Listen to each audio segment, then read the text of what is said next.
Up in the morning, a new day is dawning. It's me. I recognize my responsibilities. It's me. My best friend's always on my mind. You gotta be down, come on. Gotta do what I gotta do. I gotta move. Mo to the E to the Mo to the E to the Mo to the E to the Moesha.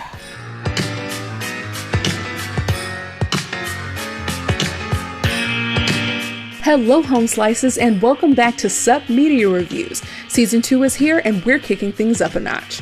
We're diving into music, TV, and movies from over 20 years ago, plus we're kicking off a brand new YouTube series that's going to bring even more fun your way. This season is full of fresh reviews, special guests, and plenty of laughs. Ready to jump in? Let's get into this week's episode.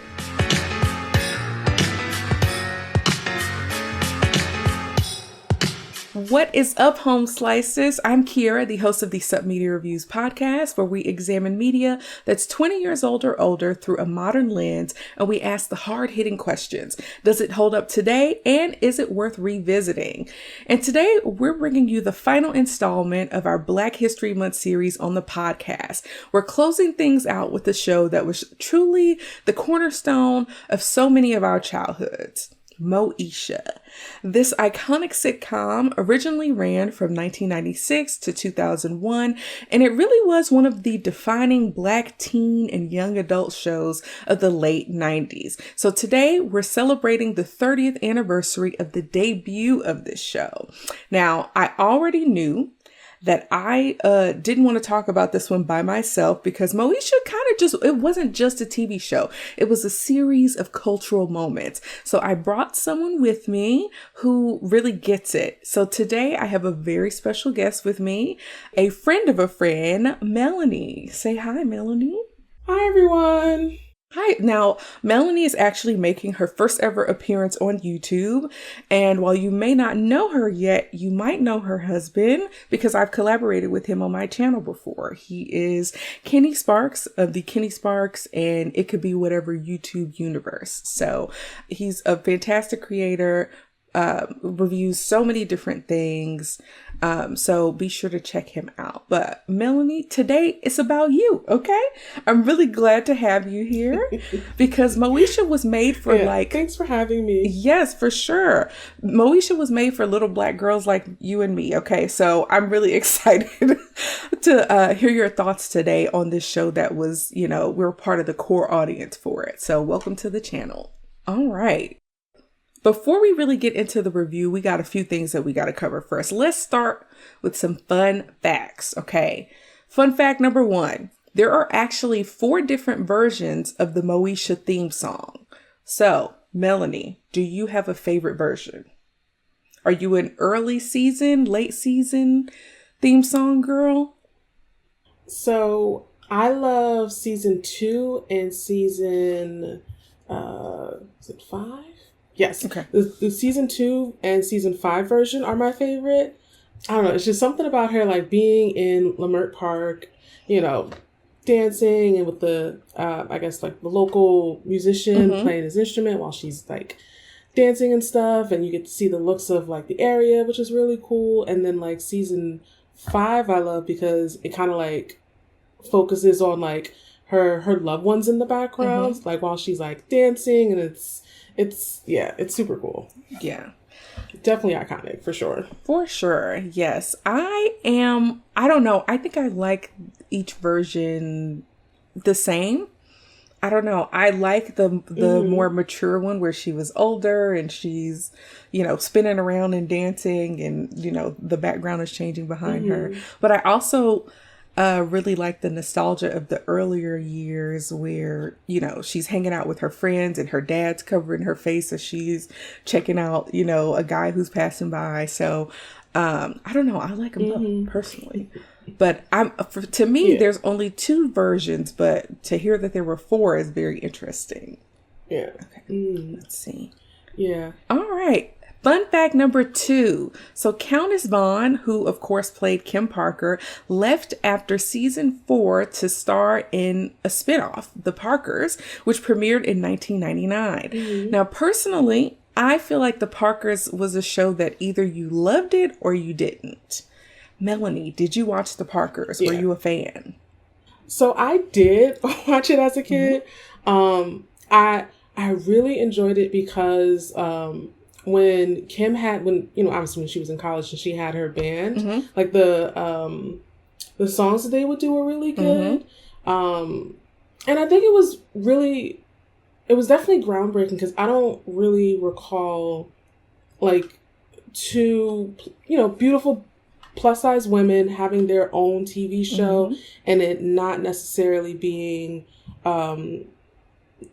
not being like a background character Mm-hmm. or the butt of the butt of the joke or whatever. Right. Yeah, or just kind of, I hate to say kind of like Pammy character where it's just like there's no background, there's no plot. It's just like, oh yeah, I'm here to make, the main character look pretty or whatever. It's like it was a magical Negro. Yeah. So I think I think they did do a good move. And plus it helped project Monique? Yes, Monique's career. Mm-hmm. I mean, well, she already had a career, obviously. Yes. But like, after that with the Queens of Comedy and what was it, Precious, the movie that she Mm-hmm. did with Mariah Carey? Yes. Yeah. So yeah, it was definitely iconic. And it was cool, seeing somebody. I mean, granted, I was a lot skinnier back then, but it was, really good seeing like different someone of a larger size not being taken seriously in a show. Yeah. Yeah, I think you make a great point. One of the things I noticed as I was rewatching the show was I felt like season 1 of Moesha, they leaned into fat jokes for Kim quite a bit. And I think over time that kind of tapered off. Yeah. And so I agree with you with the Parkers splitting off. They had like a unique situation, mom and daughter going to college at the same time. And generally, while I did watch the Parkers, I have a feeling that if I rewatch it, it wouldn't hold up, particularly because of how much Monique or Nikki was after Professor Ogilvy, and it was basically harassment. So yeah. I've seen a few episodes since because I think it came out when I was like maybe a preteen or a teenager.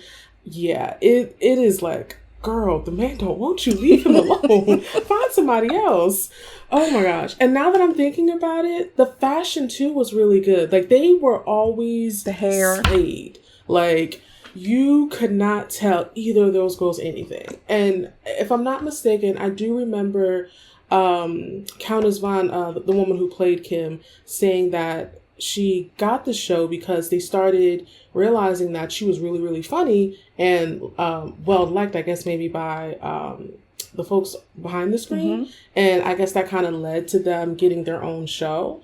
So yeah, it was definitely iconic, and I do agree it probably wouldn't be it definitely wouldn't hold up for sure. Yeah, because I mean the 90s and early 2000s were a wild time. Mm-hmm. Like some of the things that would fly, yeah, definitely wouldn't fly now. That's for sure. Absolutely. So yeah, hey, if y'all want to watch Moesha, if you want to go on this journey with us, I have good news. All 6 seasons are available for free on Tubi. Finally, Tubi has some good stuff on it, okay? So as of the recording of this episode, you can catch all 6 seasons on Tubi. So check it out if you want to relive the 90s nostalgia. So today, Melanie and I are going to talk about the legacy of this show, what it meant to us growing up, and how it holds up today. We're also going to talk about the cultural significance and, of course, all of the drama and the friendships and the fashion and the fine 90s men that rotated through the cast. And we'll talk about some of the key characters and then do a deeper dive on 2 specific episodes that we feel help define the show. So Melanie, I'll start with you. Tell us about your personal connection to Moesha when you were younger or whenever you watched it first, and what you make of its cultural impact. So yeah, there's a lot of similarities between me and Moesha. For one, we're both winter babies. At the time when I was younger, I was really into writing. I used to write poetry, and so for me it was really cool kind of seeing somebody who was interested in the same things that I was interested in on screen, and yeah, it was, and also just like having her hair like mine and stuff like that. Her coming from a 2-parent household, having annoying younger siblings that were always trying to like get you in trouble for things. Yeah, and it was cool just like watching someone who was for the most part normal, like just had normal things going on. And it was cool because, well, I mean, the only difference between me and the character Moesha is I definitely can't sing. And yeah, but yeah, it was definitely really groundbreaking show. Yeah. Yeah, for sure. So what about your thoughts about the cultural impact? Like, how do you think it impacted Black culture or, pop culture generally? I think it was definitely impactful because, for one, in front of the screen and behind the screen, you had Black and brown people working, which was, that's always great when we get to get some credits behind our names. But then also I think it was dope because, for one, the fashion, like in one of the like later seasons, you see them wearing, I might pronounce it wrong, but I think it was like Moeshi or something, I believe is the name of the brand. Okay. Which I believe might also be Black owned. I'm not sure on that, but it was cool, like seeing, people dressed like us, who look like us, who act like us for the most part, on screen. And then I think also too, just like showing, middle-class Black people in a good light. 'Cause, not everybody comes from a background of, struggle and, mama's on drugs and, or whatever else. But then also I think it was just great seeing just normalcy, and I think also too the thing that was really good is that Brandy was a part of that wave of artists who were branching outside of music as well, because you see her doing acting. She was in my favorite Cinderella movie, in addition to having her own show. And I think that's great because I think an artist shouldn't just be one note, especially now in this industry. But like, I think it was great to just see all her different talents, from singing to acting, a little bit of dancing. So yeah. Yeah. I overwhelmingly agree with you. Like, as far as my own personal connection, the show came out when I was about 6 years old, and then it continued until I was about 11. And those are really formative years. Like, in the show, Moesha starts off as a 15-year-old. And this was one of the first times that I remember seeing a Black teenage girl on TV who was the main character and who felt relatable, and that I actually had someone that I could kind of look up to. She was smart. She was into, literature and books. She wanted to be a writer. She cared about, specifically about Black literature. She had opinions. She stood up for herself. She was essentially a feminist, from the very beginning. And she was also still like a regular teen. Like, as aspirational as they made her, she was still a human, like a human teenage girl. She liked boys. She got into messy situations. She didn't always make the right choices. And I feel like that balance is what made her feel more real and more relatable. And of course, we have to talk about the braids. Like, as a young Black girl, my hair was in braids all the time. And Brandy's braids on this show and all the time were basically on point and were their own kind of thing. They were always nice. They were always fly. They were very versatile. She could do a bunch of different styles with them. And seeing like a young, dark-skinned Black girl on TV with that kind of like, her style was Black culture, from, her hair to her clothing, from the type of music that they listened to, and getting to see that week after week was great. And I thought it was really refreshing and affirming and in a lot of ways aspirational. So I feel like Moesha really is one of those shows that feels like this time capsule of like Black girlhood from the 90s. And on top of that, I feel like the show had these really handsome love interests, which was amazing. Yes. Ohashi? Girl. Okay, and y'all, it was just a great show. It was great. We had a bunch of guest stars. We had musical performances from people that we loved. It was generally like of those times, and I love being able to witness that, because while I loved it, you know, from 6 to 11 when it was on the air, watching it now, it's like, oh my gosh, Kobe Bryant was in an episode. He's not with us anymore. And Dale's not with us anymore. Bernie Mac, you know, a bunch of people who were on the show.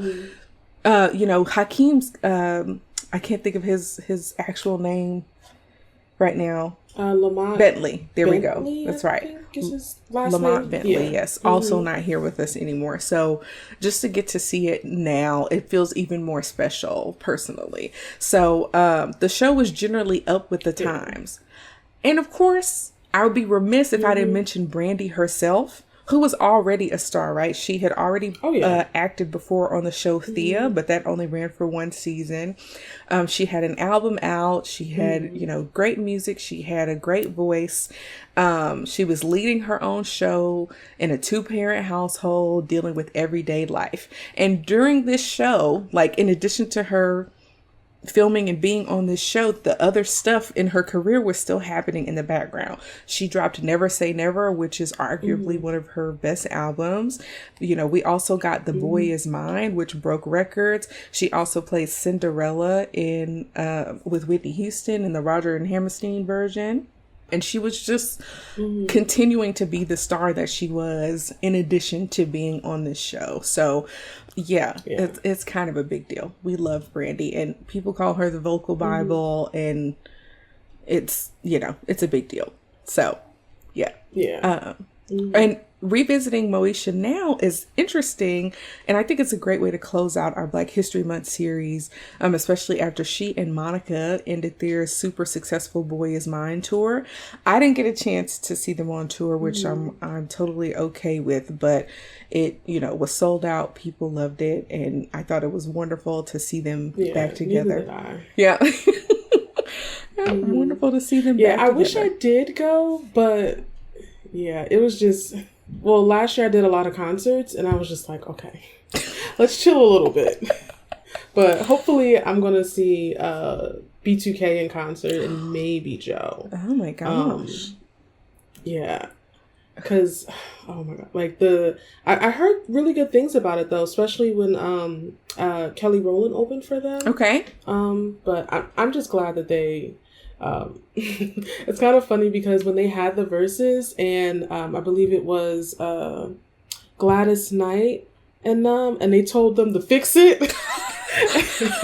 I was really glad they fixed it, because one thing about us is like when an elder Black person tells you to fix something or to do something, like you just gotta do it. And I'm glad they did it and made their money and reconciled, and, you know, reminded us of, you know, some of the other great Black artists out there and stuff like that. So yeah, I'm just really glad that they fixed it and made even more money in this economy. Yes. Yeah. I'm happy that they fixed it as well. I'm sorry I didn't see it, but maybe there'll be another one. Who knows?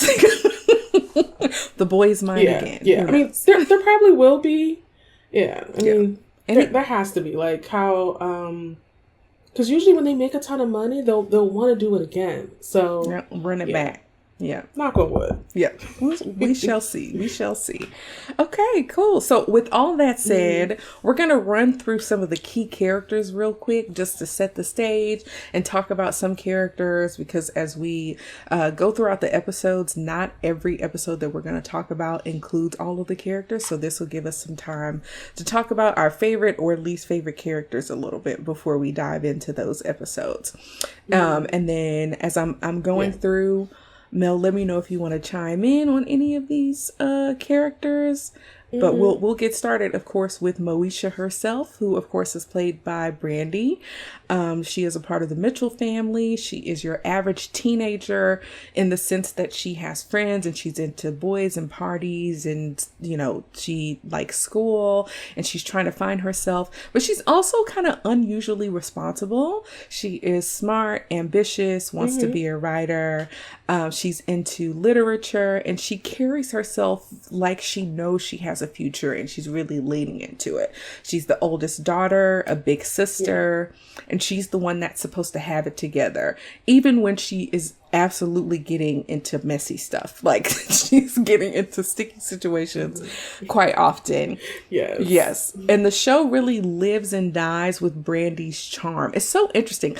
I don't know that I would call Brandy a great actress, but she is good in this show.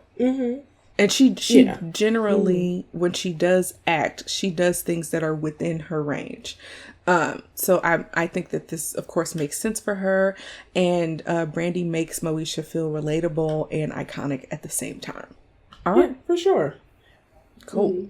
And I think with her also being the oldest, like, to your point of her being, like, really mature for her age, I feel like a lot of times with, like, us older girls, we kind of have to be, especially in this particular show. You know, she lost her mom at a young age.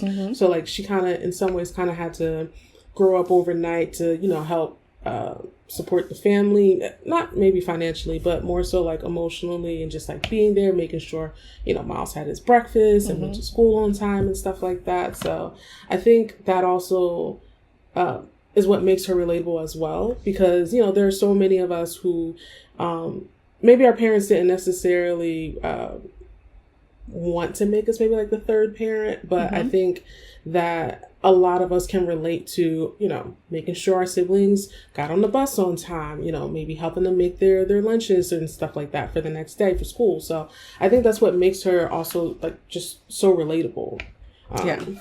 I for sure agree with that. For me, Moesha was really relatable on the school tip. I was very into, like, my education, but I agree. I am the oldest daughter. I have 6 younger siblings. So I relate to that.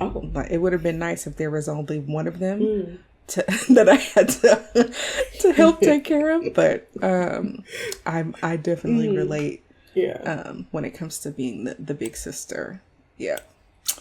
Okay, cool. So you have me beat because I'm the first girl, but I'm the second oldest. Okay. So yeah, it's interesting, especially when it, you know, getting ready in the morning, you're all fighting over one bathroom and stuff. But I mean, it has its ups and downs for sure. The best part is when you make your siblings do things for you and said, "Mom said to do X, Y, and Z" when she really told you. That's the best part. I don't know that I played that card enough. So they're perks. I should have played that card more personally. Yeah. Okay. Yeah. Cool. Let's talk about Frank. Frank Mitchell is the dad. He's played by William Allen Young. When I was a kid, I thought Frank had a stick up his butt. I thought he was really serious. And rewatching it as an adult, Frank is stern, but he is a present father. He is old school. He can come across as misogynistic in like that 90s sitcom dad way. But he does love his family. He shows up for them. He gives sound advice. And he generally puts in an effort to be there and present for his family. He is a businessman. He works at a Saturn dealership and eventually goes on to own one.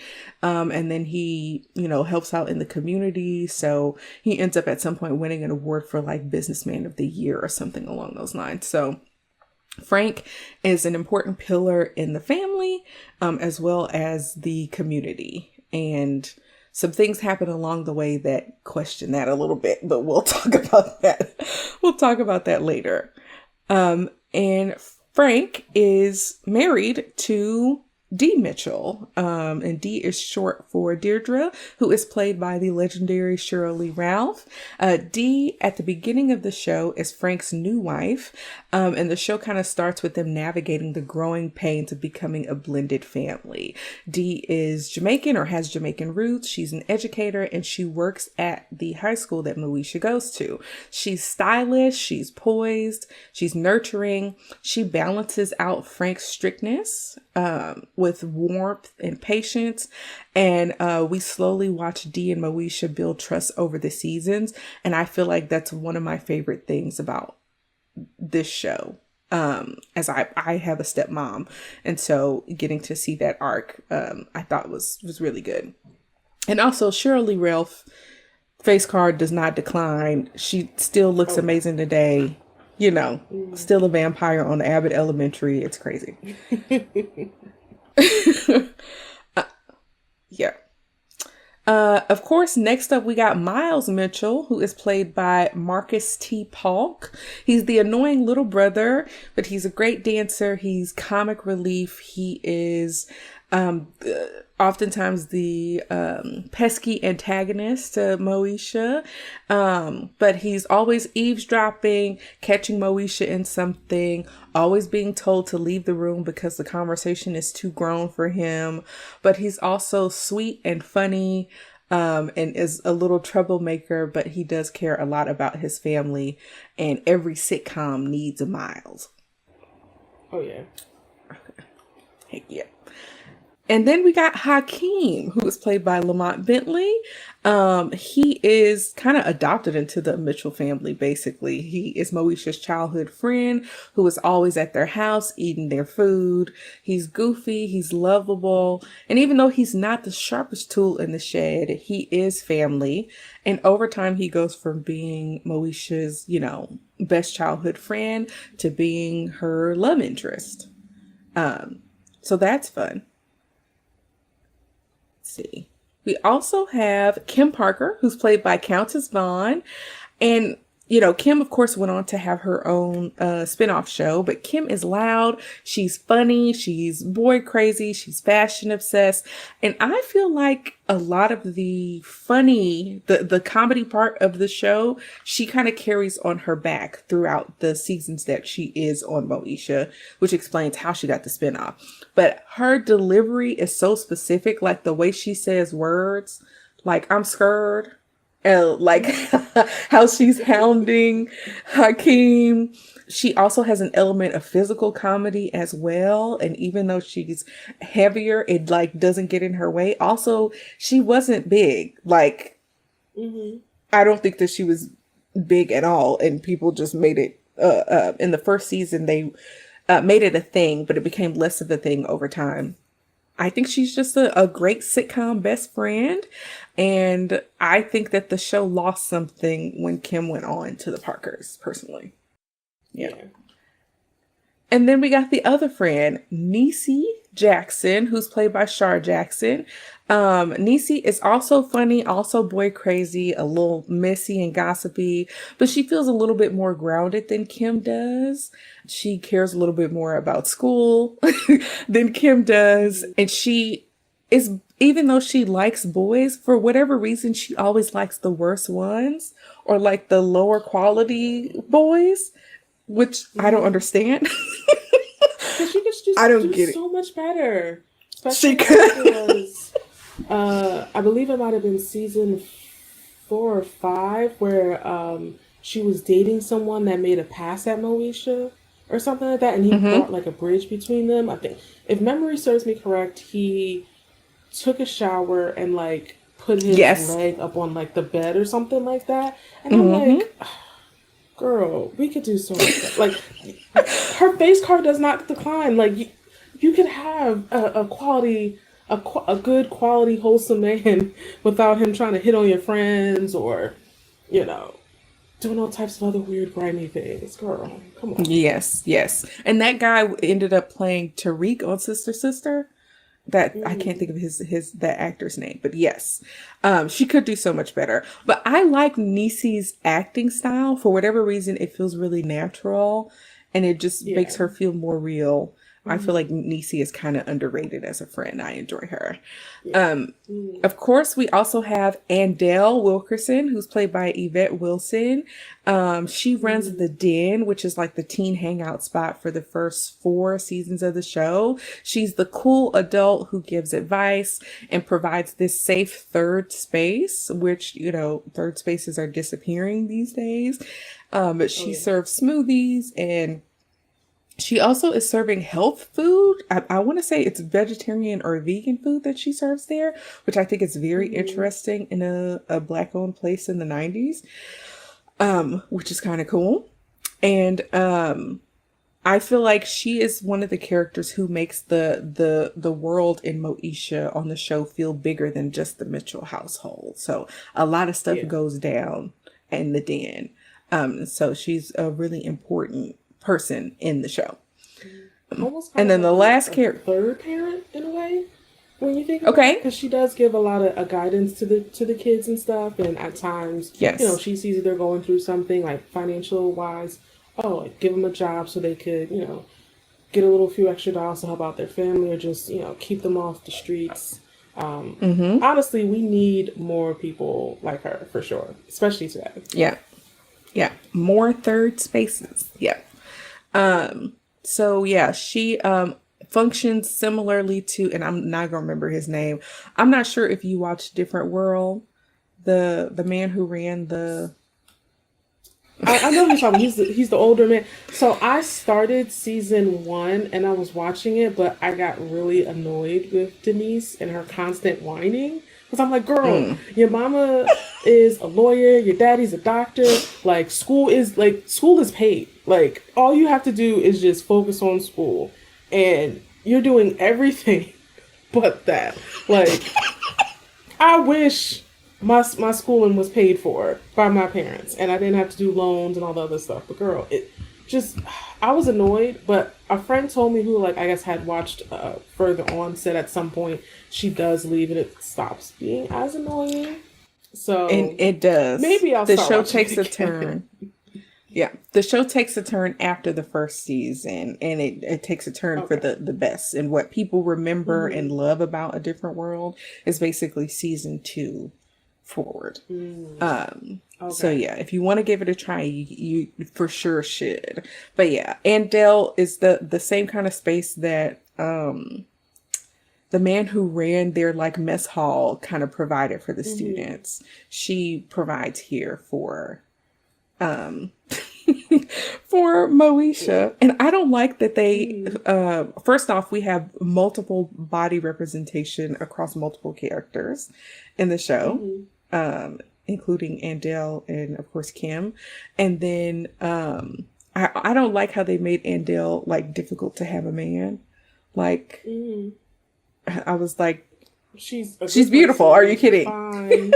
Like she's a business owner. Like what's not to like?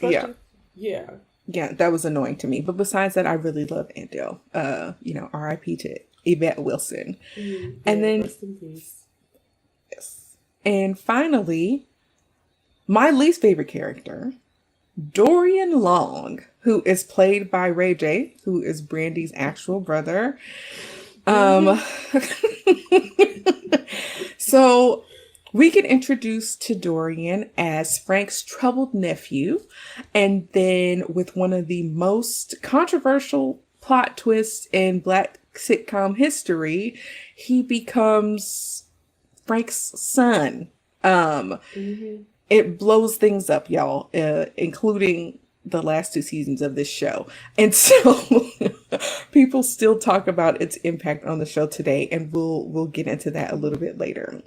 So yeah, he's troublesome. He is a womanizer. He is a scammer and a fraudster. And he gets into a lot of trouble. So that's, you know, Ray J playing himself. So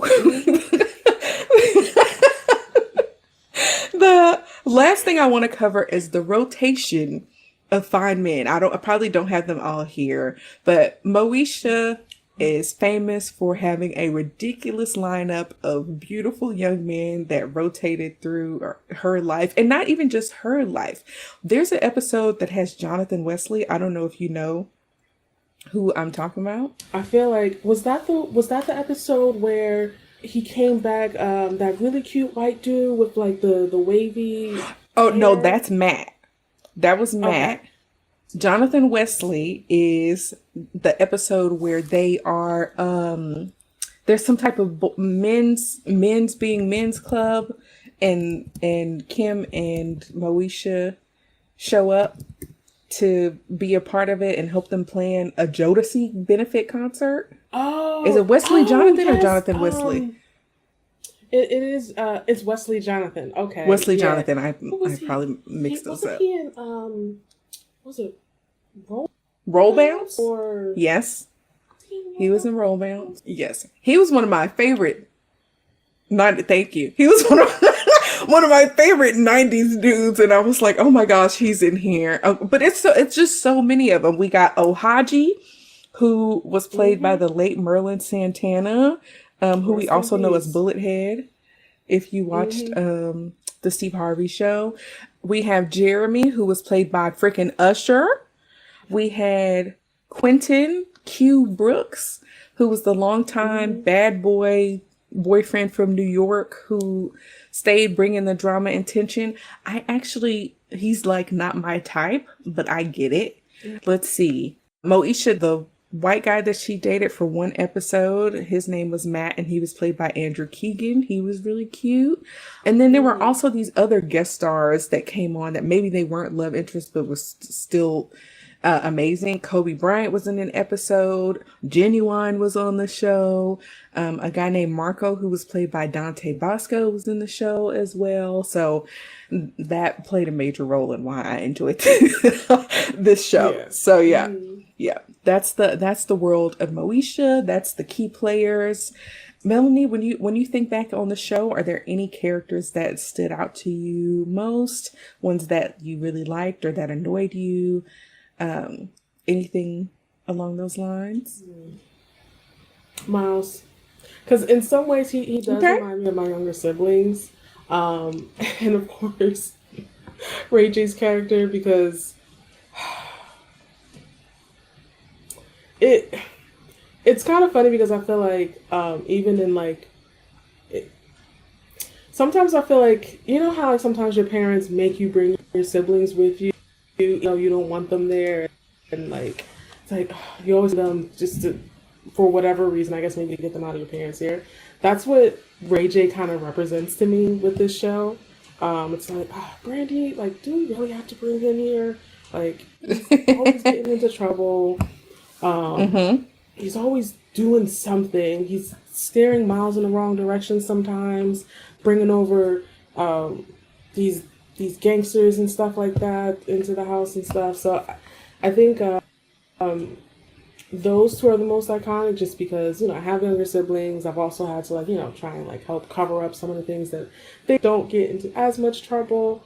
And who else? Let's see. I think those are the two for me. Yeah. Okay.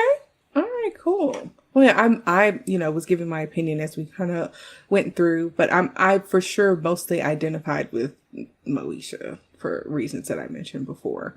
And Dorian was my least favorite. As an adult watching it back, I have even more admiration for like Andale and Dee, as I'm now like closer to their age than, you know, Moesha's age. Yeah. So yeah, it was just a great show with great characters that we all really loved. All right, so let's go ahead and let's dive into... The show did a really good job in making sure the characters had community in a village. And I think especially, at least for me, growing up in, I'm a 90s baby, so during the 90s and 2000s, like, there was a really big, really good community that you had. Like, if you were acting up in the street or whatever, someone could either tell you, hey, you know, babe, or they could easily go and tell your parents. And I think it wasn't meant to hurt, but it was more so meant to help you grow into a person with morals and character.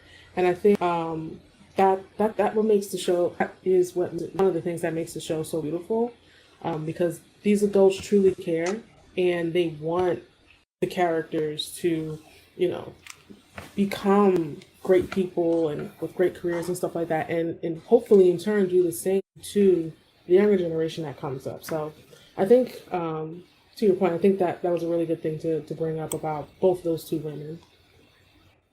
Yeah, I totally agree with you. Yeah, I love that they had a village of people around them. Like even when other parents got introduced, or like when Hakeem's mom got introduced, or later when Dorian's mom got introduced, or just other parents, other people that were surrounding them all, helped and participated. And I love that. And I feel like in a lot of ways people are kind of getting away from that, which is not good, but it doesn't mean we can't get back there. So, yeah. For sure. Yeah.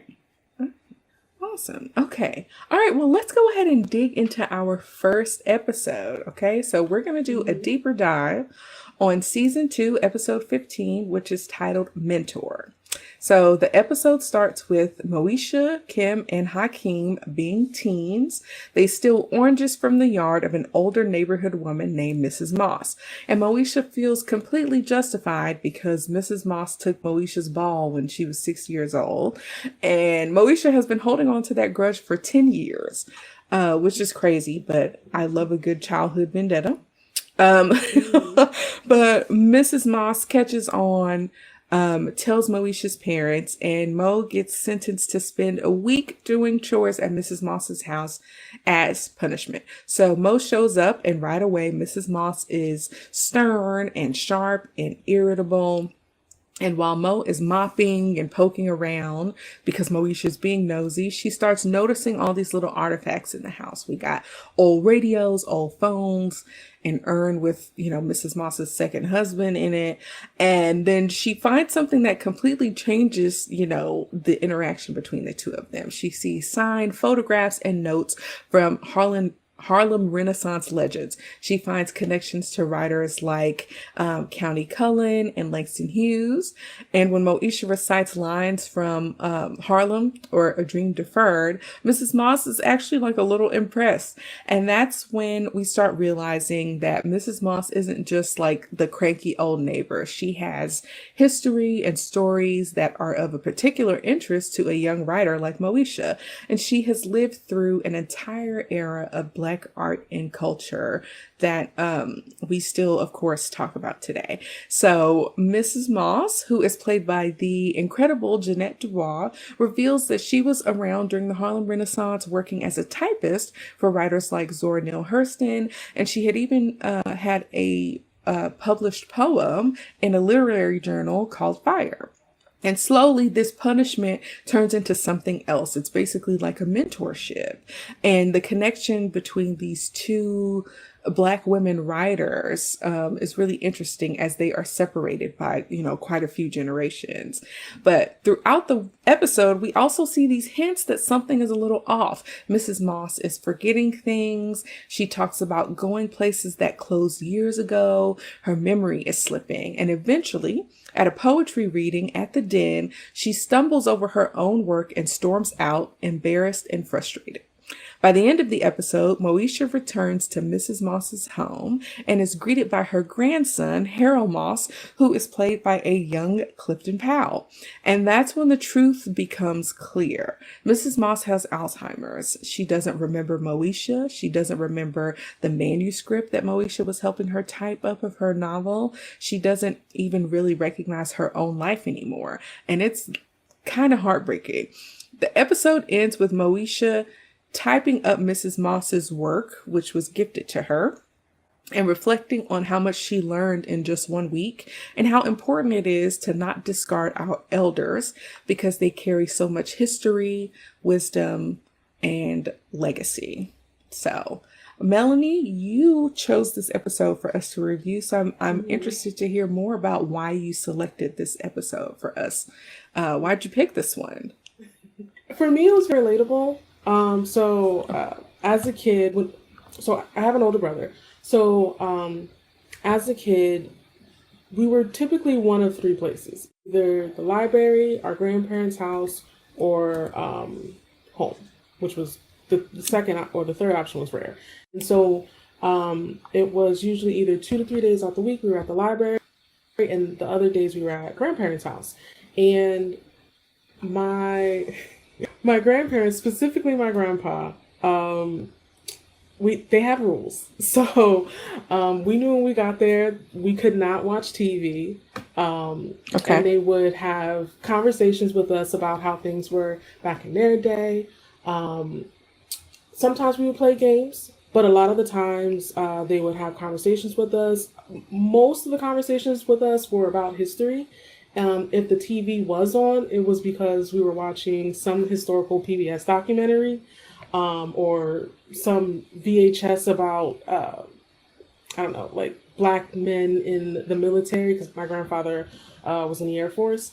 And so it reminded me of Miss Moss's character. She, in some ways, passed on a lot of wisdom to Moesha.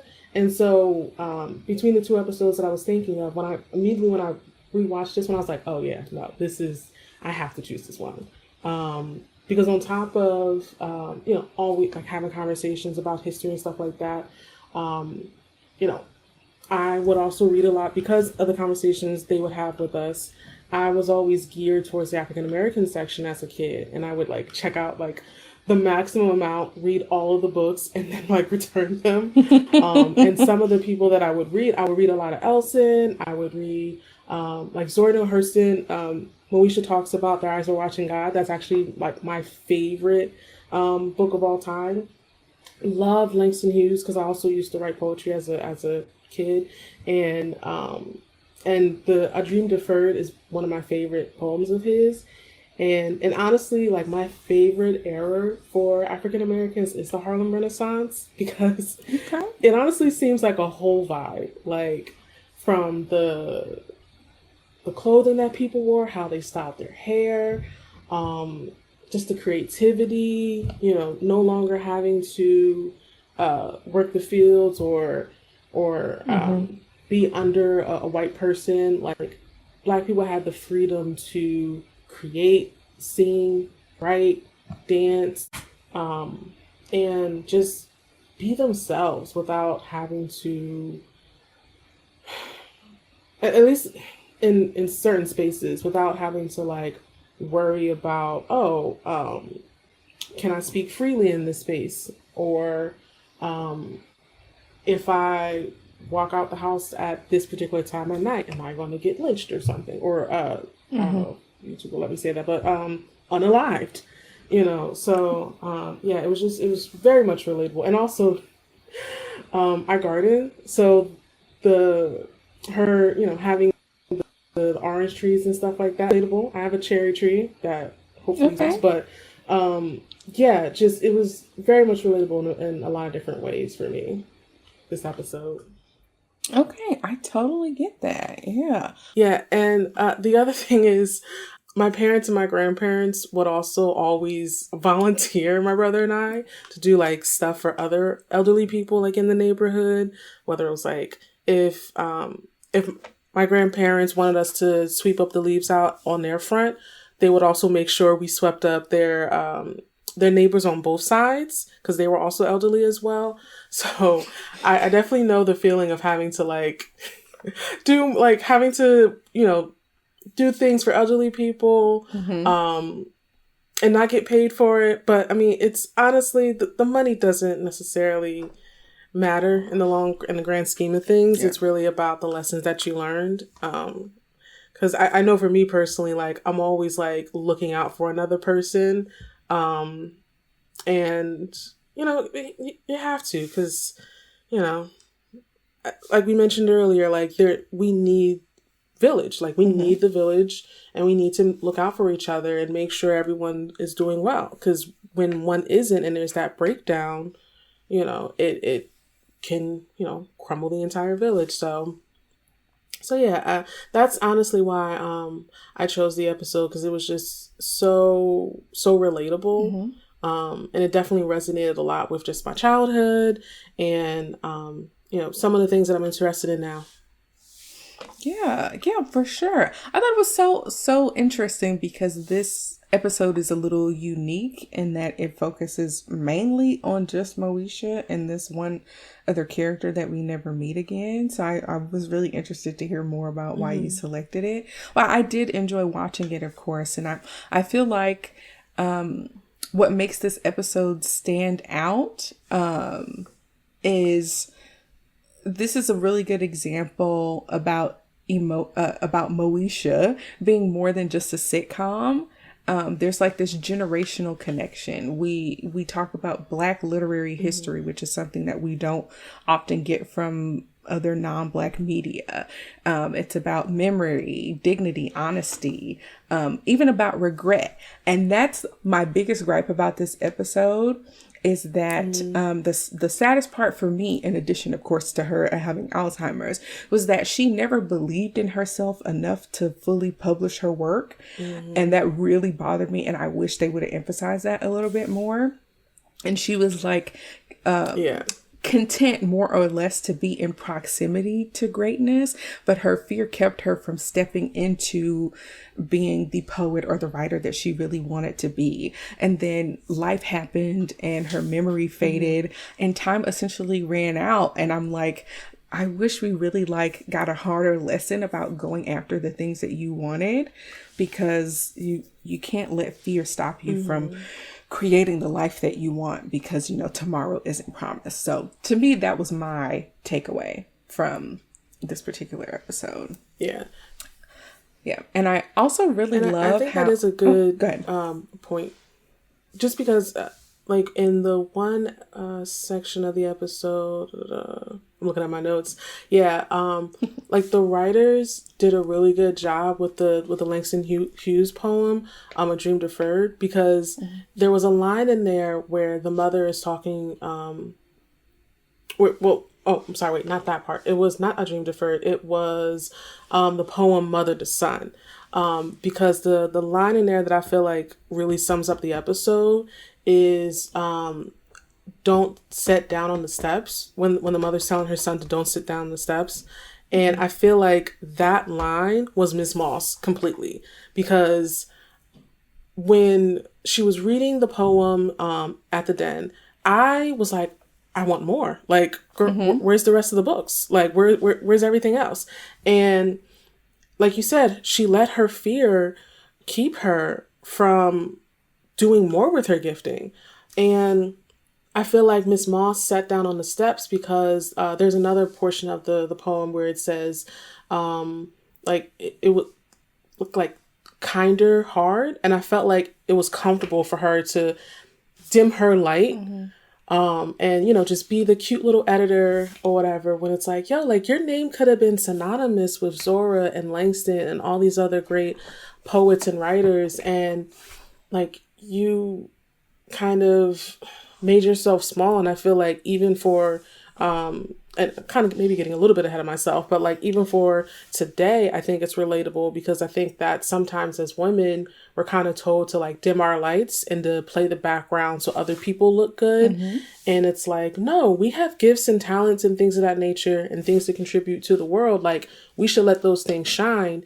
And even if, you know, maybe our names don't become as big as like a Zora or, you know, Maya. Insert any other author or famous person. Maya, love Maya, but like, it, at least you try. You know, it's like, it's better to try than, in the words of Yoda, do try or don't try at all, or something along those lines. There is no try, only do, something like that.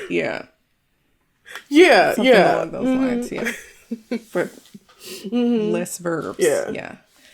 But I am totally on board. And I was hoping that that would be the real message. And what's interesting is when you talked about the parallel between the other poem, it's like, okay, now it makes sense because this is Mrs. Moss's dream deferred. Her dream was deferred. And I was like, I'm just now realizing that in this moment. So I'm glad you called that out.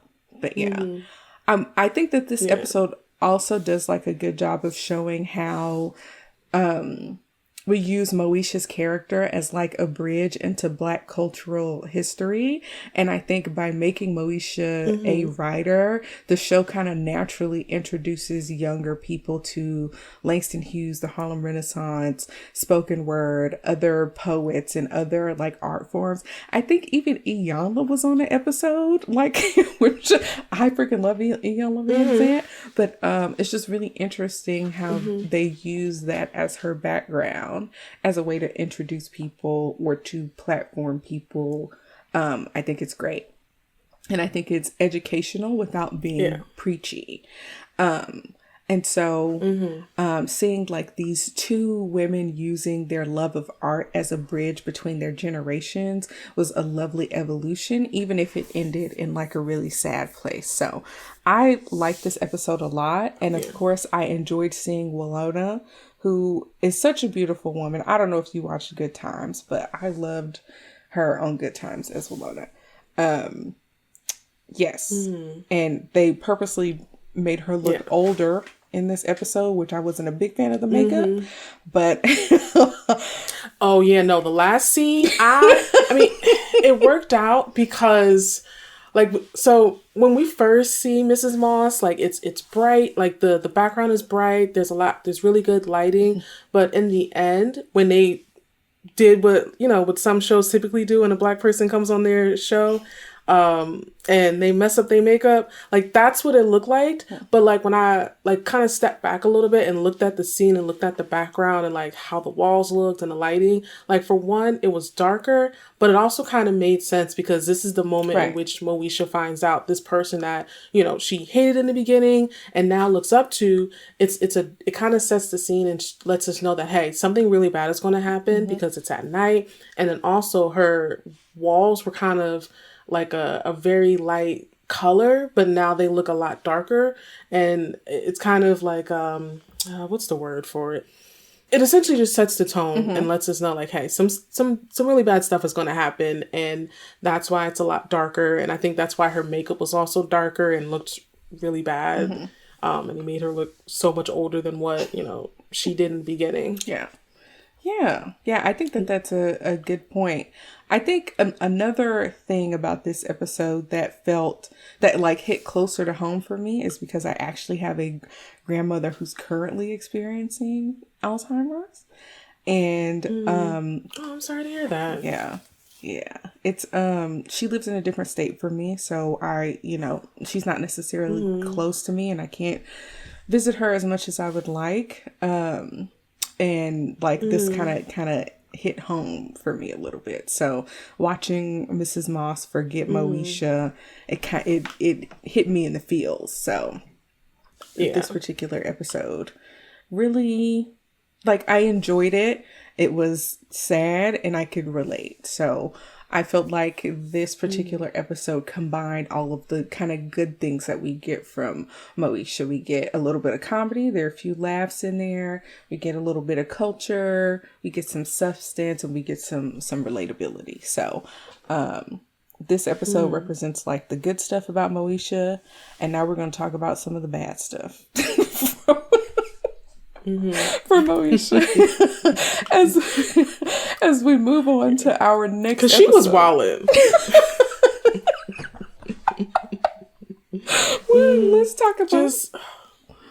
Let's talk about this next episode. Okay, so this episode, of course, is one of the more controversial ones. The one that I selected to do a deep dive on. It is season 5, episode 14, titled Secrets and Lies. And before we even get into the plot, I'm going to set the stage a little bit because I watched some of the episodes earlier in season 5 to kind of figure out, okay, where are we now? So by season 5, Moesha and her friends have graduated from high school and are moving into their college era. So Kim is gone because she's attending college with her mother on the Parkers, and with her mother, Nikki. And the den isn't really the same hangout spot that it used to be anymore, as the kids are transitioning to college. And Andale is making her transition over to the Parkers as well. And so we also meet this new character, Dorian, who again is played by Ray J, who has moved in with the Mitchells and is originally introduced as Frank's troubled nephew, from his sister Sandy. And he's a little younger than Moesha, maybe 2-3 years. He's a troublemaker, a bit of a scammer, a ladies' man. But by episode 14 of season 5, he's been with the family for a while. He's actually started to improve. His grades are up. He's doing well in basketball. And the family is preparing for his 17th birthday party. So Frank is really proud of Dorian, and things feel like they are stabilizing until they aren't. So they get a visit from a family member that they affectionately call Aunt Hattie. And we get the feeling that she's known for being a character. But to me, it comes across as her not having a filter and just kind of saying whatever pops into her head. And a little messy. Yeah. Okay. Yes. And then Aunt Hattie accidentally drops the biggest bomb imaginable on the show, where she reveals that Dorian is not Frank's nephew. He is indeed Frank's son. And Frank basically admits it right away. And suddenly the entire family is stunned. Moesha is furious because the timeline implies that Frank cheated on her mom, who again is deceased. Dorian is devastated because his whole identity collapsed. Dee is realizing that her husband has been lying to her for years and having her take care of someone who is his son and not his nephew. And this whole episode just shakes everything up. Dorian leaves the room after hearing the news, and this tight-knit family fractures before our eyes. Moesha, who was planning on turning down an opportunity to move on campus, decides that she's moving into her basement dorm anyway, mostly because she needs space away from all of the chaos of, the paternity drama. And the episode ends with this family dynamic being completely shattered. Now, Melanie, I'm going to throw this over to you first. When you watched this episode, what was your reaction? How did you feel about this episode? Did it feel shocking in a good way, or did it feel like this came out of left field? I don't know what's going on. So I feel two ways. Now, of course, I watched this episode when it came out. I watched the entire series last year, and of course, in preparation for this, I did watch the episode again. So initially last year when I watched it, it came out of left field. Because, up until this point, they've been building this like really good image of Frank, a hardworking businessman, a business owner who loves his family. He's a mentor to other kids. He treats Hakeem almost like a son.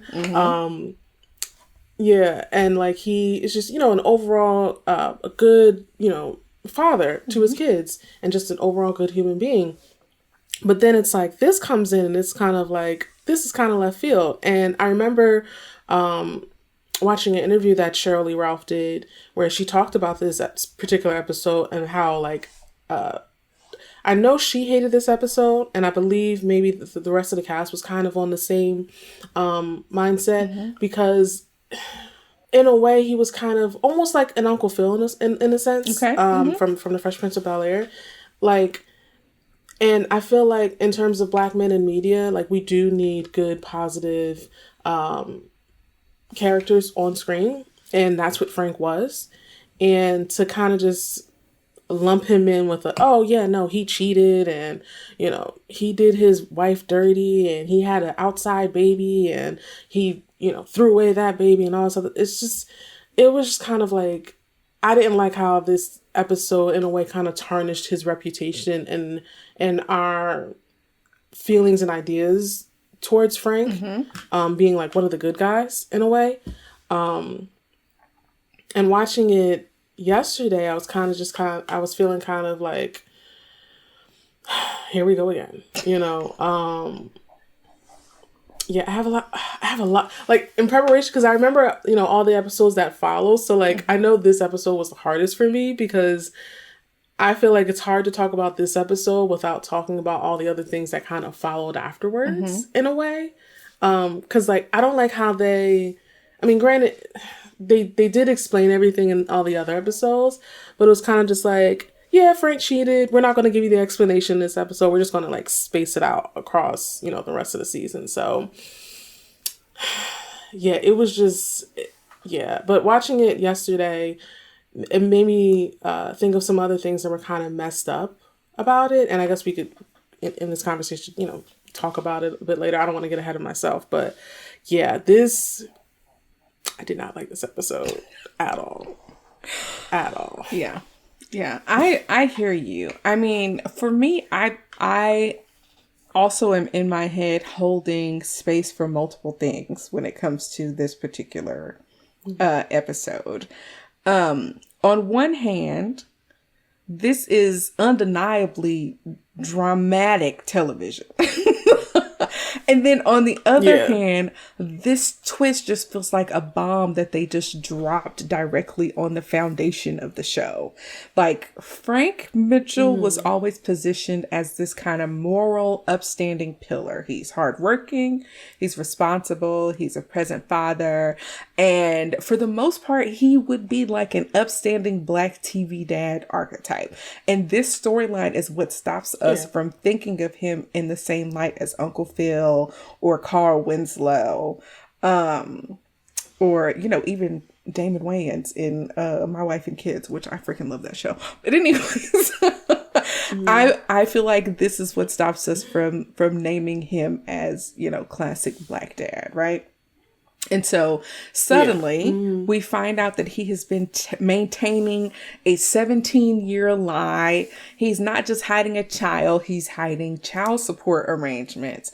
He's hiding, you know, his family. Some of them who are aware of this secret are complicit in hiding it from Dee and from Moesha and Miles.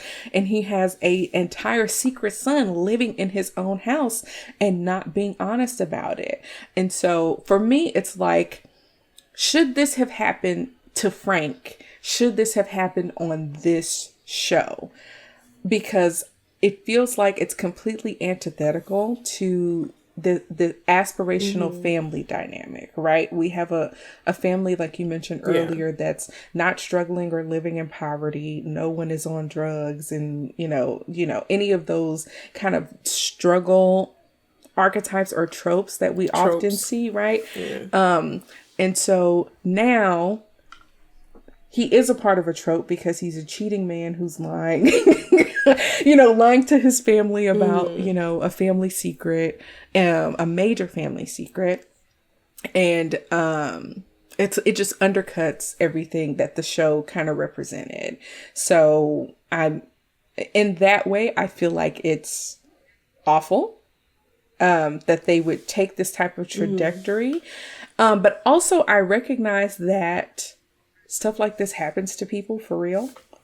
Like in real life, there are good, upstanding people that you would never think would do anything like this. And there are men who die and you meet their second family at the funeral.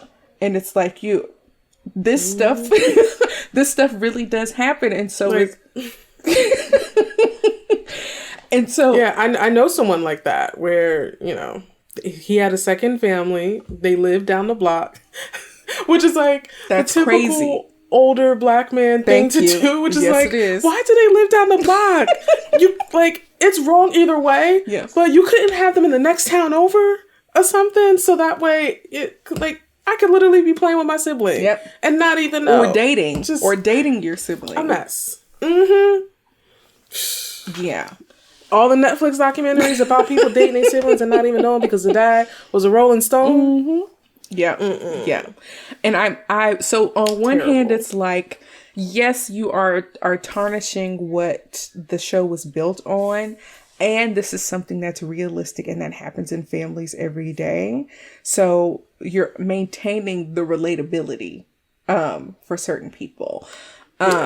So I don't know. And which one do you lean more towards? Do you feel like, okay, this is tarnishing the foundation of the show, or does this make it more relatable, at least for like a specific group or audience of people? I feel like I'm somewhere in the middle. Okay. That's fair. Yeah. Because like you said, there are people who do go through this, and it unfortunately is common. Like I said, like I know people who that's their life, and it's pretty messed up. But then on the other hand, it's kind of like I said, like I mentioned earlier, everything leading up to season 5, we saw Frank as this, great dad. If you didn't have a father growing up or whatever, you would want your father to be like Frank. Minus the or haircut. Maybe seek a partner that's like Frank. Yeah. The haircut was like, bro, like they could do you a little bit better. I don't know if maybe they were trying to go for like military meets like Kid and Play a little bit. I think that this was his hairstyle. I think that this is how he wanted his hair. Like just as an actor, I don't know that was part of the character. Mm-hmm. Yeah, which I'm just like, sir, like we could. There are better haircuts for older black men. Like we could do better. Like, yeah. I agree. Very Lego man. Yeah. Mm-hmm. But I think I agree with you. I think I'm also I also feel like I'm somewhere in the middle where I'm like, I don't know how to feel about it. But I know there's also like some behind the scenes context that I want to get into. And I know you mentioned wanting to also think about how over time we get more explanation. You want to go into that a little bit more about how that changes things from this initial, episode. Yeah. So later on in the episode, in the series, Frank does break down and explain that, him and Moesha's mother were having problems. He obviously cheated and therefore there was a child. And, to kind of, he was given an ultimatum, get rid of the kid or keep your family. And honestly, I understand Moesha's mother's point of view, and I understand his Frank's, because on one end it's like, hey, there is a tangible, like your son is something tangible that shows you had an affair, and right now we are hurting, and to kind of force your kid upon me, as bad as that sounds, while we're still trying to like heal and get over this, wouldn't necessarily help the situation. So I do understand sending him away in a sense, or at least keeping him close as he could without keeping him in the home, out of respect for his wife. Because I do know there are some people where it's like they don't necessarily mind the cheating like in real life, but they do mind if they see the product of said cheating. For them, it's a reminder. Right. So I get it on that. And I do think Frank having his son stay with his sister was probably the best thing he could have done, instead of, putting him in foster care or just never having any contact with him again. Because at least I know for me, because I have, mom, dad, 2 brothers, 2 sisters and stuff like that. When I think about that, not like my reality being something different than that, like it kind of makes me feel a little bit for Frank and for Dorian. I don't know what it's like to not have a father, and that concept like kind of makes me feel sad when people don't have a father, but it does kind of help out a little bit when there's like a role model there. So yeah, I think the whole thing is messed up. It's just a kind of reminder to, wrap it up. Because, I mean... Especially when you're on a break. Not to say... Yeah. and married. Like, come on now. You know, I mean, cheating is wrong either way. It is. But it's like, I mean, the circumstances here are a little gray like, on whether or not he cheated. They seem to have been some type of separation. Yeah. But if it's like, if your goal is to get back with that person, then maybe like don't bother engaging in baby making activities, or at least like you said, in a protected manner. Like, you're an adult. Jeez. Yeah. Because like, because no one wants to be put in that hard situation where you have to choose between, you know, the family that you've had for X amount of years or your new son. And now that I'm thinking about it, that Dorian was his first son. Yes. Mm-hmm. So like that for men is like a really special thing, because it's like, oh, I can like, you know, we could throw around the pigskin and we could do all these like manly things, because, you know, he, like, not to say that he can't do that with Moesha, but he has to kind of like, he can't be as rough with Moesha compared to, you know, Dorian, because, you know, testosterone and all the other things. So I just wrap it up, people. Just wrap it up. Yeah. I agree. Now, I did watch a few episodes, like maybe an episode or two beyond this episode, to kind of see what the fallout was. I think everybody forgave him a little too fast. I think Dorian was the only person who felt like it was a reasonable amount of time. Since he was the one who was most offended, I think it makes sense. But it was like literally next episode, D is already in the middle of forgiving him. Takes about 2.5 episodes for Moesha to stop. It takes like no time for Hakeem to be all forgiving and supportive to Frank. And the same for Miles, which, you know, Miles is a little young and doesn't understand the full gravity. So I get that.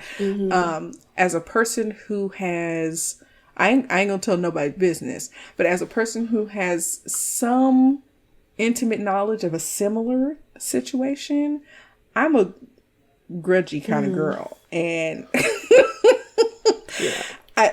forgiving in a couple episodes was never in the cards for me personally. So I don't know. I think D, you have to sweat a little more for me. Exactly. I think D should have had a bigger bone to pick.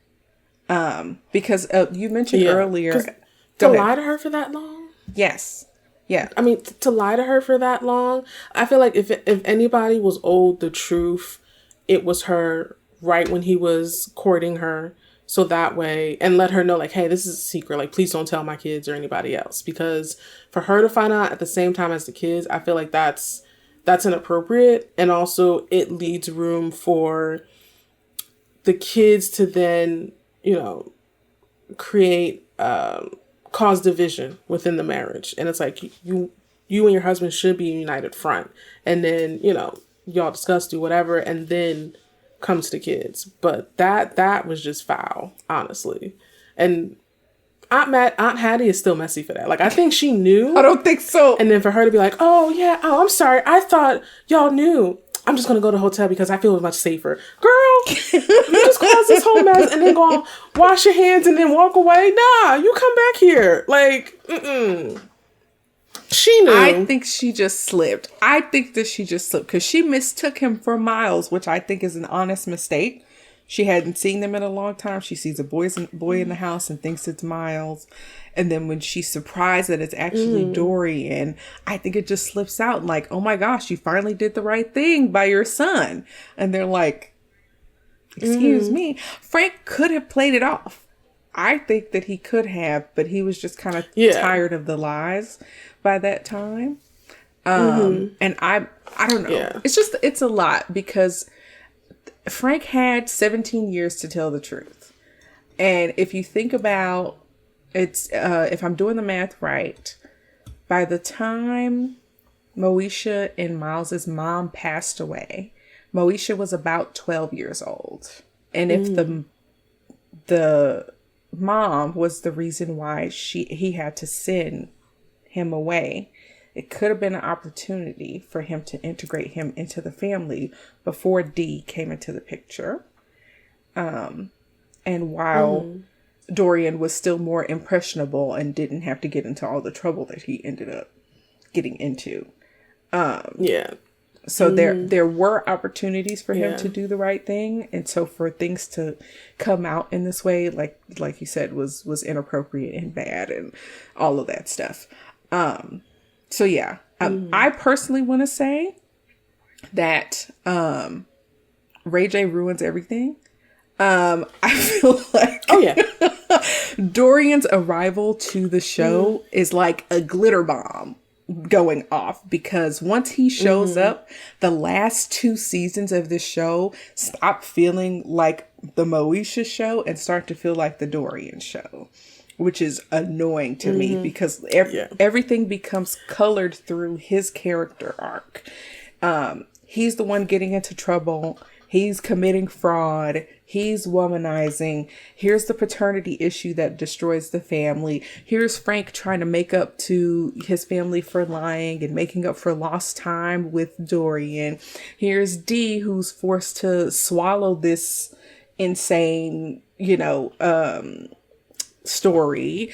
Miles is caught in the middle. Dorian has to meet his new biological family. And it's like, this show has been going strong and been going well, and we should be focusing on Moesha's college journey, and her becoming a more independent individual. But now this cat is out of the bag, and literally everywhere it's litter box. The writers open this can of worms, and it just flies everywhere, and they sent us down a rabbit hole that we didn't need to go down, and which I think, of course, led to the demise of the show.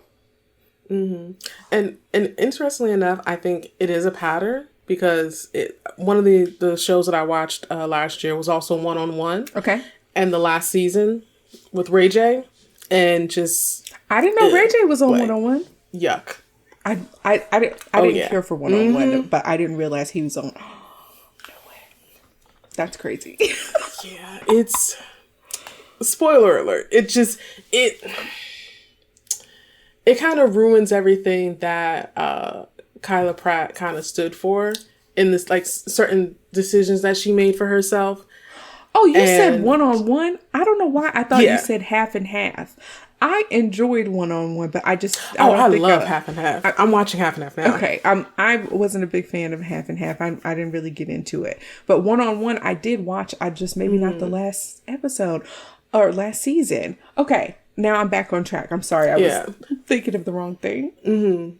Yeah, because the last season, because remember, Brianna, her character, her whole thing was she didn't want to give her virginity to just anybody. Okay. And she ends up giving it to Ray J's character, and it was just kind of random. And it was for what? Just, you didn't even like him. Why? So, yeah, I think, just like you said, some of the decisions that the writers made, and just how his character was portrayed, and so, it just went against everything. It was just even in from season 1 to 4, some of the issues that they faced weren't as bad as what Dorian's character was bringing to the show. I mean, Moesha did have an affair of some sorts with an older man, her teacher, if I'm not mistaken.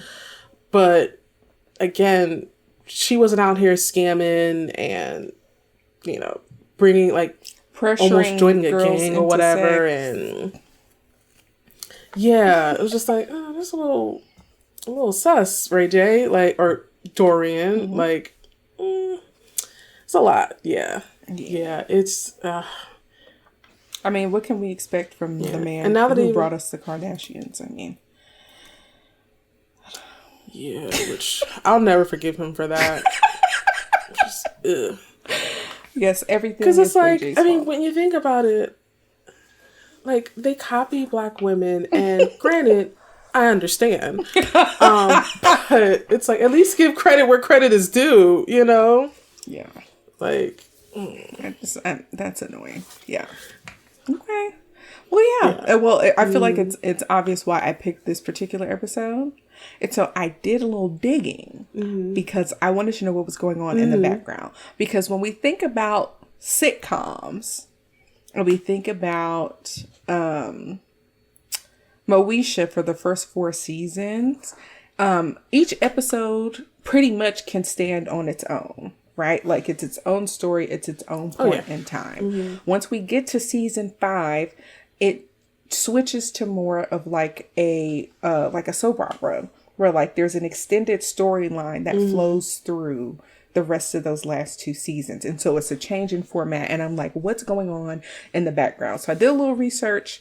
All of this is alleged. I got it off the internet. Okay. So as I was looking into why this show took such a drastic turn, there were a few different elements that came into play. So the original showrunners had either left Moesha or started shifting focus towards the Parkers. Or other projects. And speaking of the Parkers, now it was a competitor of Moesha. The Parkers had characters that we knew and loved, and it maintained that same feel that we loved about Moesha in those first 4 seasons. And so there is some belief that in order to, this was a way to differentiate it from the Parkers and draw people, you know, into watching Moesha, because there's this big dramatic thing that happened. Of course, that means the tone became more soap opera-ish. There's also a belief that it was introduced during a February sweeps season, which apparently is when like soap operas usually have like a big reveal or something happen in February, which I didn't know was actually a thing. So that's that was interesting. And then, of course, my biggest theory is that it was to give Ray J more screen time and to brighten his star. And it's also reported that this particular change in the storyline contributed to Sheryl Lee Ralph leaving the show because she disagreed with the direction that it was going in. So it wasn't necessarily just like a random plot twist. There was some, allegedly, some executive meddling, you know, according to my Google search. And it permanently altered the DNA of the series.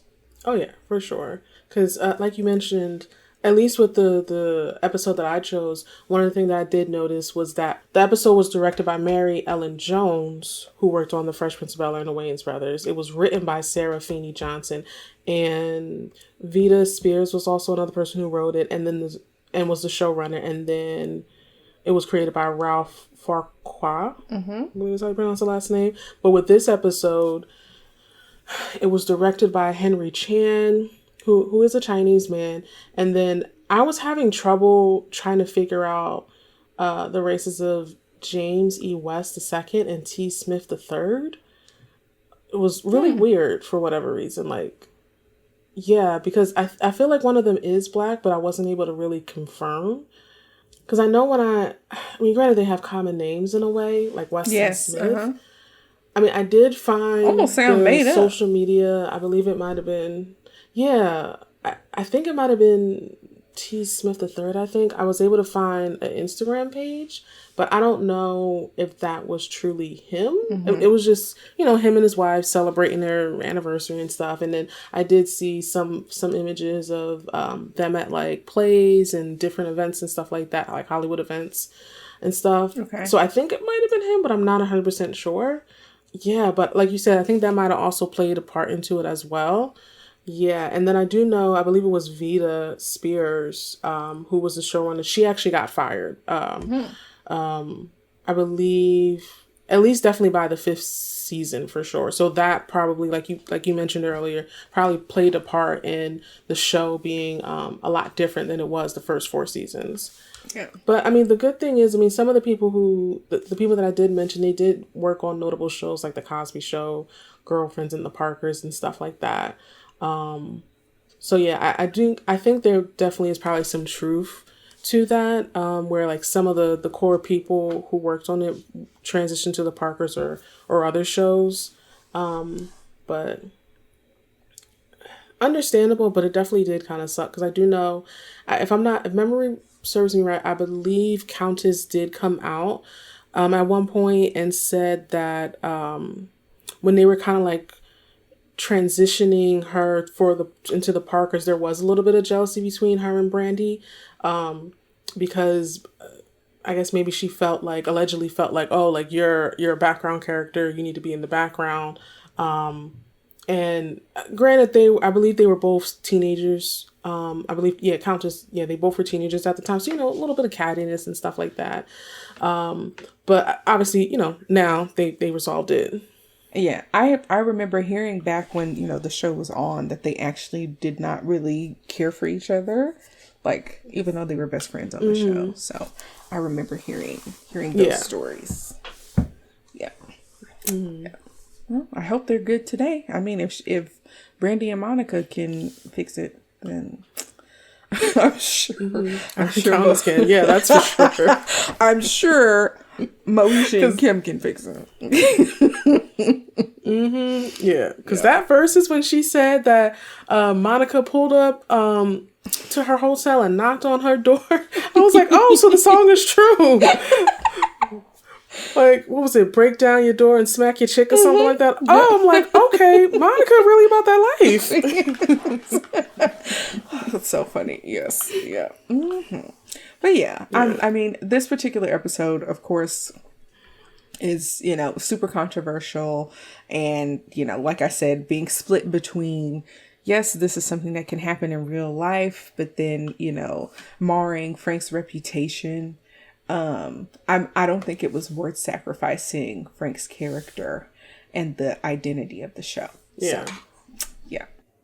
I agree. And even now thinking about it, like you said, I feel like they did kind of forgive him a little too quickly, because like when you have siblings in real life and, you all grew up together and stuff like that, like Frank robbed his children of having a close relationship, or like those moments with Dorian, because it's like, if my brother and I are on the phone and we're laughing about, stuff that happened back in the day, those characters can't necessarily do that. Right. And, me saving you and like, doing X, Y, and Z, or me, holding off mom while you fix whatever's in the back so that way neither of us get in trouble. Like those things like help bridge a relationship. And like Frank took that from his kids, but then he also took the opportunity for Dorian to have like a really close relationship. And now like the kid's confused, like his aunt, his mom is his aunt, his uncle's his father. Like he was sent away to live with his aunt because, the wife didn't want him. So then there's that. And then, because he didn't have the same experiences as Moesha and Miles, him taking that in advantage and, getting Frank to do other things for him just to kind of make up for him not being there. And it's kind of like, it's just a lot. Like, that's a situation I would never want to be in. I mean, I understand people do go through that. And it definitely sounds like it sucks to be in, but I think, like you mentioned earlier, Frank was forgiven a little too quickly because, like, what is it? 17 years of living like that and then finding out the truth.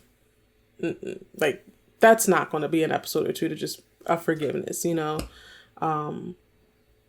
So like, I think it would have been nice if it was kind of pushed out a little bit or whatever. But I mean, we know how Moesha ends, so we won't get that. But yeah, it'll be nice, if maybe one day they make a movie and kind of like wrap everything up, fix it, so to speak. Yeah, it would be nice because honestly, I mean, for Miles to get kidnapped and then it ends on that, and it's like, y'all couldn't. Did the man survive? Like, just all the drama that went along with Dorian being on the show.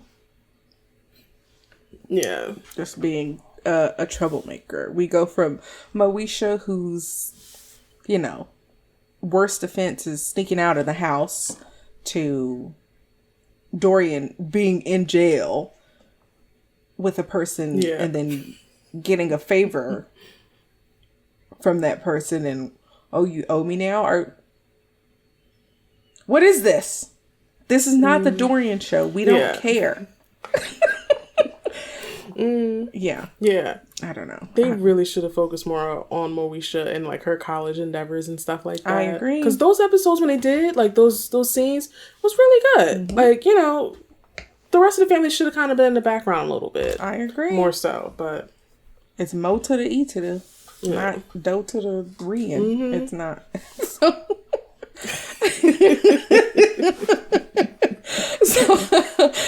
So after all of that, of course, we had to talk about that. It's a freaking crazy episode. But we have to end with our big kind of wrap up questions. The same 2 questions that we ask in every episode of this podcast.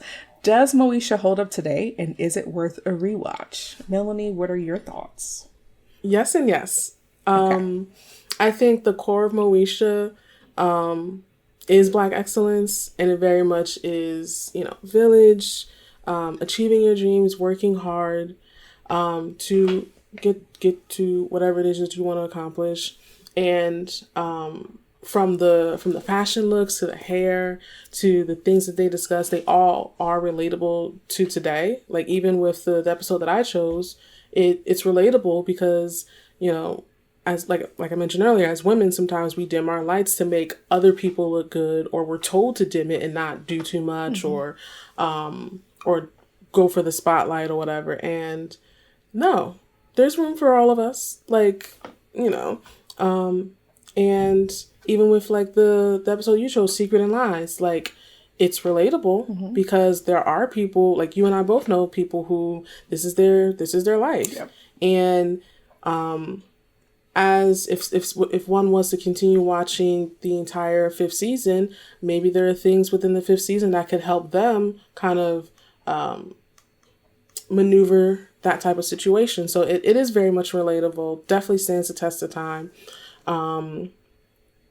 Yeah, and definitely worth rewatching for sure. Because at least I know when I rewatched it last year, I think the only thing that was kind of like was when Frank called Moesha a whore for, I believe she had gotten her belly button pierced, if I'm not mistaken.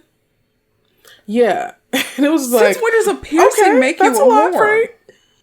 Exactly. I mean, I know folks back in that time, from what I've been told, like certain things like piercings and tattoos and like wearing dresses were whore activities. Yes. Oh, if the dress is above your ankle, you're over here trying to tempt the men, and you're a heathen and a Jezebel. Girl, so when she told Frank I could wear a spring dress. When she told Frank to shut up, they were all like, "Oh my God, Moesha!" And it's like, "Nah, Frank, shut up." Yes. Like, girl. Yeah. Frank was a misogynist. Yeah. Yeah. Oh yeah, for sure.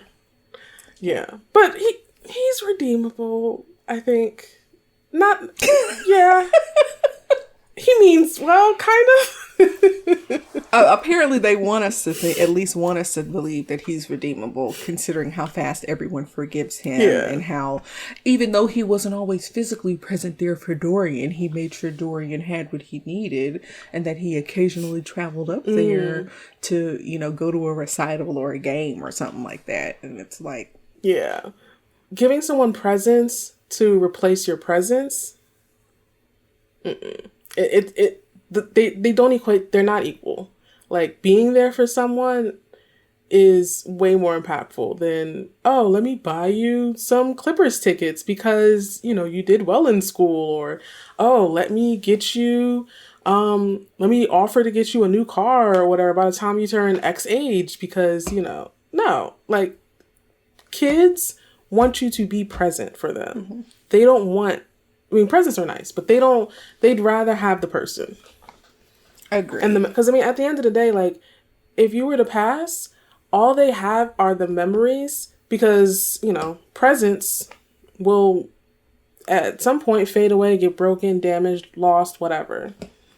So, yeah. For sure. We'll see. Yeah. For me, I'm going to say that this show mostly holds up today. I think that it is a time capsule of like Black 90s and early 2000s culture, the fashion, the music, the guest stars that we know and love, many of who are, no longer with us. And then, of course, we have Brandy, who is, at one of the peaks of her career during this time. We tackle real topics that are still relevant today: growing pains, racism, identity, family conflict, relationships, sexuality. We talk about Black art and history and so much more. So I really do like the breadth of topics that we cover and think that they will hold up today. I also love that the show is multi-generational, and I brought this up a little bit earlier, but as a child, I was looking up to Moesha. As an adult, rewatching it now, Dee and Dell and Frank, I'm closer to their ages, and I can appreciate seeing, even though I feel like I don't want to say overdid it, but Frank and Dee being newlyweds and how lovey-dovey they were with each other. I was like, maybe we didn't have to do as much of that. However, I understand. I get to see the adults in a different light now that I am closer to their age than I am to Mo's. But the reason why I say it mostly holds up is because there are a few things that don't quite work for me a little bit. So in rewatching this for my review, I felt like the storytelling wasn't always as polished as I would like for it to be. I understand that Moesha is not This Is Us or Shrinking, like these, really well-written sitcoms or whatever, or comedy/drama shows. And you can't fit everything into 23 minutes, but it felt like a lot of the episodes I watched had these shaky resolutions that weren't as satisfying as they should be.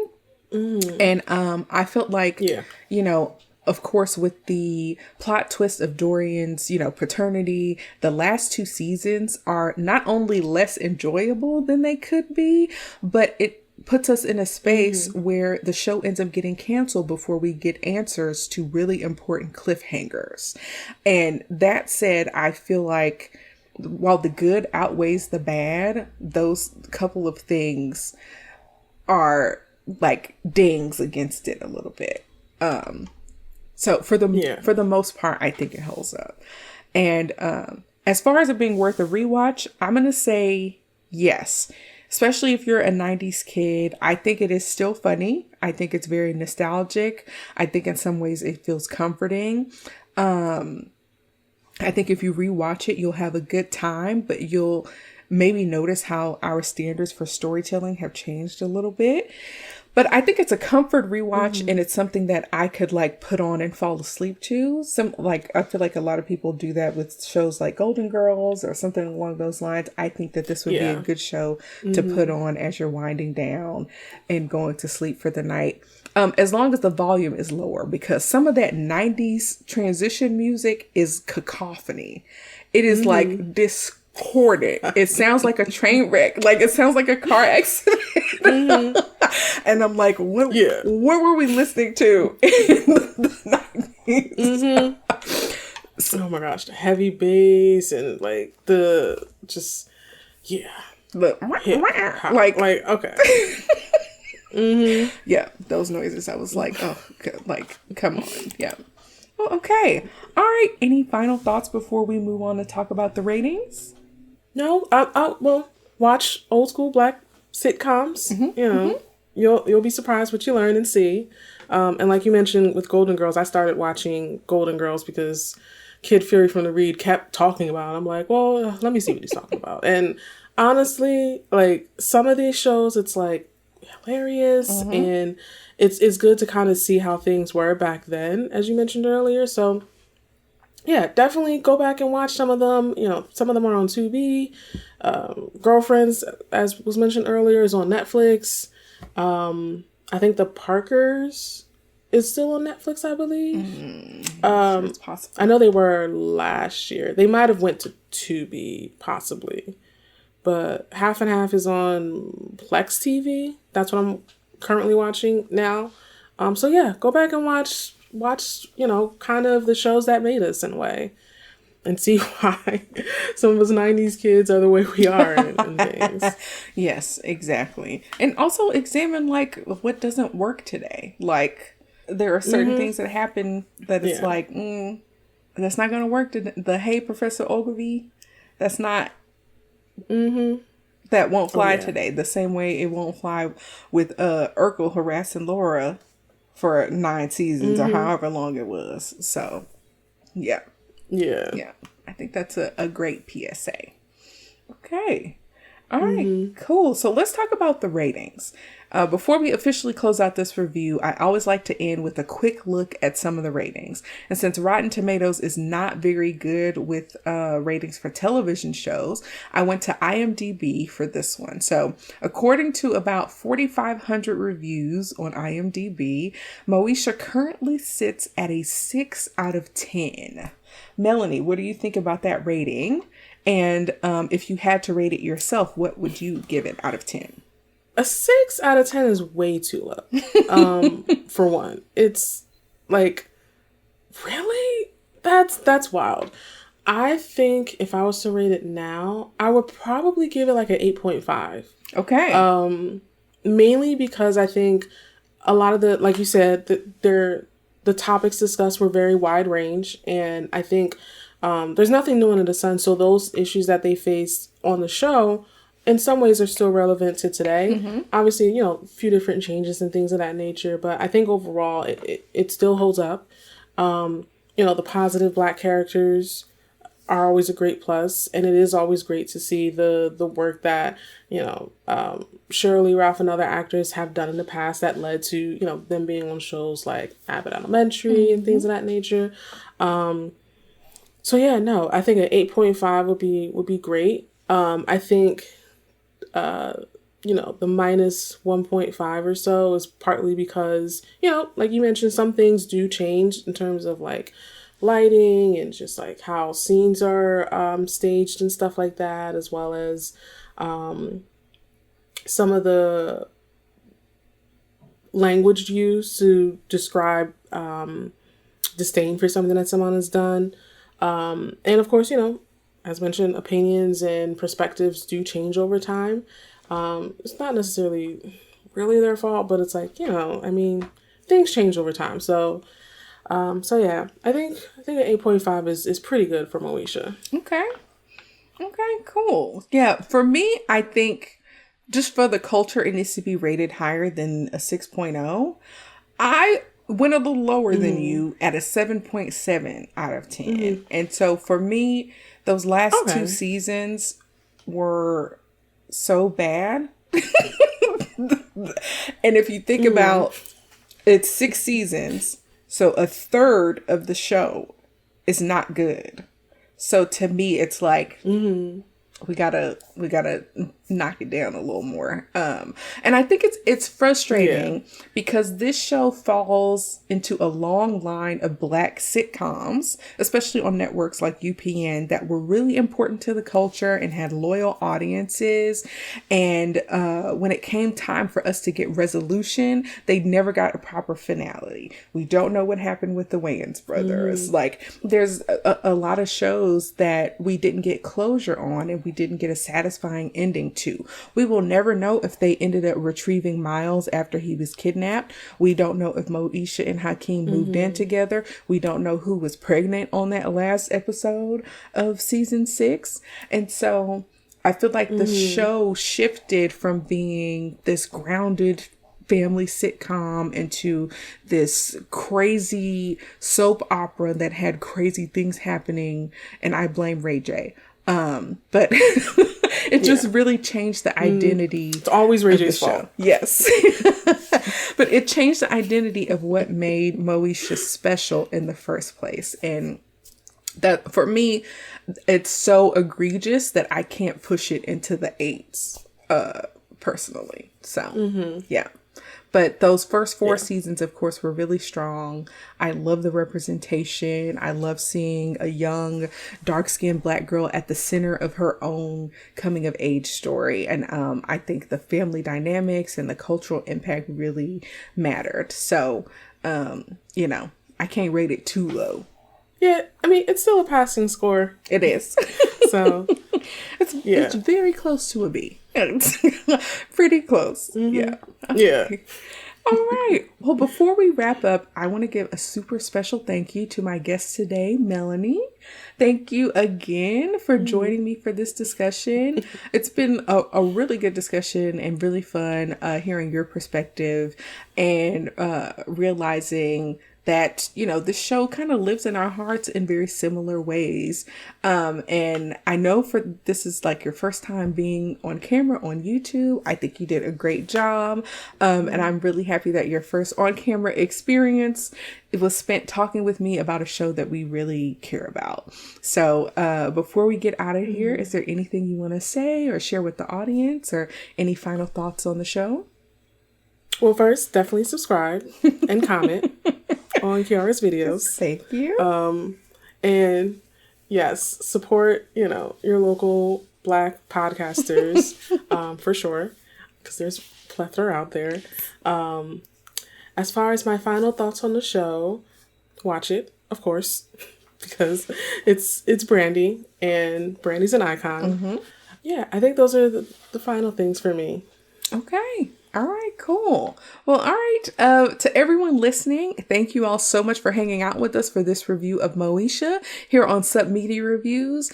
It's honestly wild to think that this show premiered almost 30 years ago, which makes this feel like, you know, our, you know, a 30th anniversary celebration. And also, this is the last installment of our Black History Month series. And I'm really glad that we got to close out the month talking about a show that was genuinely important, especially for Black girls, for Black families, and for Black 90s television and pop culture.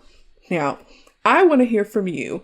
What do you all think about Moesha? Does the show hold up for you? Have you rewatched it recently? Do you agree with that IMDb rating? And how did you feel about that big paternity reveal? Okay, let us know down in the comments. You can share your thoughts with us on Facebook, Instagram, YouTube, Pinterest, and TikTok. And next week, y'all, we're keeping the kind of Black History Month energy going, even though we'll be in March, but we're going to be doing something a little bit different. Next week, I will not have a regular podcast episode, and instead, we're going to have a brand new entry into our top 5 video series. I'm really excited about this one because me and a group of Black creator friends, people who genuinely love movies, are getting together to share our top 5 Black films. Or Black-led films.